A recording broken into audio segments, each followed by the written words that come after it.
গুৰুত্বপূৰ্ণ আৰু আপোনালোকৰ বাবে শুভ খবৰ বহুতৰ বাবে কাৰণ আজি ঘোষণা কৰা হৈছে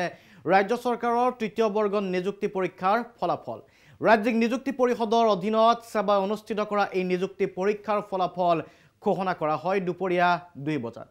তৃতীয় বৰ্গ নিযুক্তি পৰীক্ষাত শেষ খাই মাৰিলে 11510 গৰাকী প্ৰাৰ্থীয়ে 1 লাখ যুৱক যুৱতীক চাকৰি দিয়াৰ লক্ষ্যৰে আজি নিযুক্তি দিয়া হৈছিল ঘোষণা কৰা হৈছিল এই 11510 গৰাকী যুৱক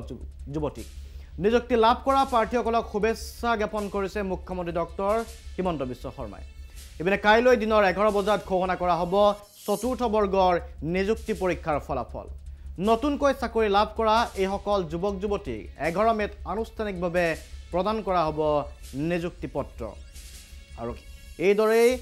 বহু সংখ্যক চাকৰি প্ৰত্যাশী আজি চাকৰি লাভ কৰিছে 11510টা পদৰ বাবে হোৱা পৰীক্ষাত উত্তীৰ্ণ হ'ল 11324 গৰাকী পৰীক্ষাৰ্থী আৰু সেৱাৰ ৱেবছাইট যোগেও ফলাফল লাভ কৰা হৈছে দিনত 2 বজাত এই ফলাফল ঘোষণা কৰা হৈছিল স্নাতক পদৰ বাবে 7414 গৰাকী প্ৰাৰ্থীক বাছনি কৰা হৈছে আপোনাক জনাইছো যে সাধাৰণ শ্ৰেণীৰ 3408 গৰাকী পৰীক্ষাৰ্থীক বাছনি কৰা হৈছে OBC কোটাত 1726 গৰাকী SC কোটাত 480 গৰাকী প্ৰাৰ্থীক বাছনি কৰা হ'ল আৰু তৃতীয় বৰ্গৰ ফলাফলত 551 গৰাকী ST প্লেনৰ আৰু 356 গৰাকী ST হিলছৰ 683 গৰাকীক EWS আৰ্থিকভাৱে পিছপৰা প্ৰাৰ্থী হিচাপে বাছনি কৰা হৈছে আৰু 244 গৰাকী PWBD কম্পিউটাৰ বিহীন স্নাতক পদত বাছনি কৰা হৈছে 591 গৰাকী প্ৰাৰ্থী আৰু 11 মেত এই সকল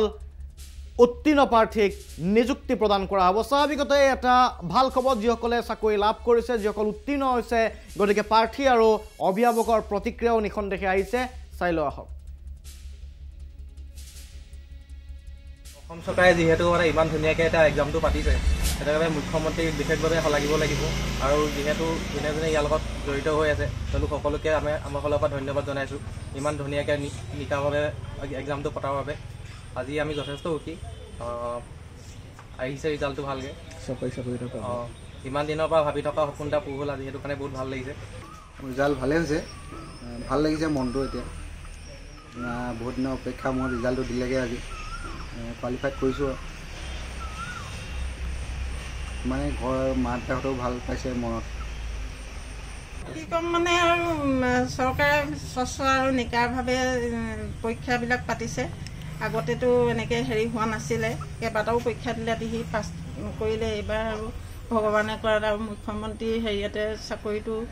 পাইছে বুলি ধৰি লৈছোঁ আৰু গতিকে যিসকলে চাকৰি লাভ কৰিছে যিসকল অভিভাৱক তেওঁলোক নিখন্দেহে উৎফুল্লিত চৰকাৰী চাকৰি এটাৰ আশা বহুতৰে আছে এতিয়াও ৰাজ্যত লাখ লাখ নিবনুৱা আছে কিছু সংখ্যক বঞ্চিত হ'ল এইবাৰ চাকৰি লাভৰ পৰা তেখেতসকলেও হয়তো পৰৱৰ্তী সময়ত চেষ্টা অব্যাহত ৰাখিব চাকৰি এটা সকলোৰে প্ৰয়োজন চৰকাৰী চাকৰি এটা বুলি তেওঁলোকে উপলব্ধি কৰে যিয়ে নহওক আজি ফলাফল ওলাইছে কাইলৈ চতুৰ্থ বৰ্গৰ বাছনি পৰীক্ষাৰ পুনৰ ফলাফল ওলাব আমি কাইলৈও আপোনালোকক জনাই যাম যে কি ধৰণে কিমান সংখ্যকে চাকৰি লাভ কৰিলে কিন্তু আজি যিসমূহ ফলাফল ওলাইছে 17 মেত সেইসকলে নিযুক্তি লাভ কৰিব আহিব বিচাৰিছোঁ ইছু অব্দাদেৰ পৰৱৰ্তী অংশলৈ